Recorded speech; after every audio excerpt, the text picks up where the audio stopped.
Bismillahirrahmanirrahim. Assalamualaikum warahmatullahi wabarakatuh. Salam ukhuwah, salam perpaduan sejagat. Saya Hidayatullah Masjud, pelajar tahun 3 Fakulti Kejuruteraan Mekanikal dan Pembuatan UTHM, merupakan calon umum pilihan raya kampus UTHM pada kali ini. Dengan moto Suara Mahasiswa, Wadah Revolusi Universiti.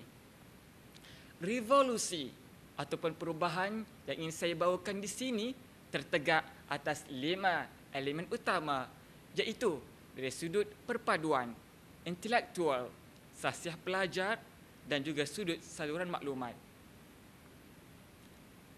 Jadi saudara, kelima-lima elemen ini ingin saya terapkan dalam manifesto saya. Yang pertama, dari sudut akademik. Saya ingin meningkatkan tahap intelektual mahasiswa dengan melaksanakan program pemangkin akademik seperti lawatan industri dan sebagainya. Yang keduanya saudara, dari sudut keselamatan. Saya ingin memastikan bahawa semua kamera CCTV yang berada di dalam kampus ini dapat berfungsi dengan baik dan berkesan. Selain memastikan Kolej Kediaman Pelajar Perempuan dilindungi pagar keselamatan.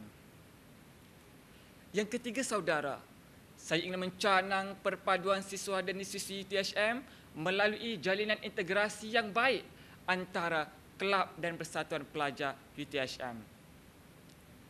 Yang keempat, membentuk peribadi mahasiswa yang bersahsiah tinggi dengan melaksanakan program peningkatan jati diri di universiti ini.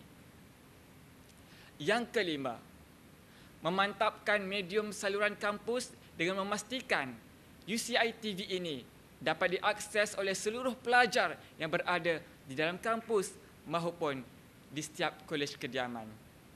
Jadi saudara, hala tuju universiti berada di tangan anda. Bisikkan suara anda jika berpadu mampu merevolusikan universiti. Jika anda menganggap segala permasalahan yang berada dalam kampus ini merupakan virus, maka undilah saya, Hidayatullah Masjud, Antivirus Kampus.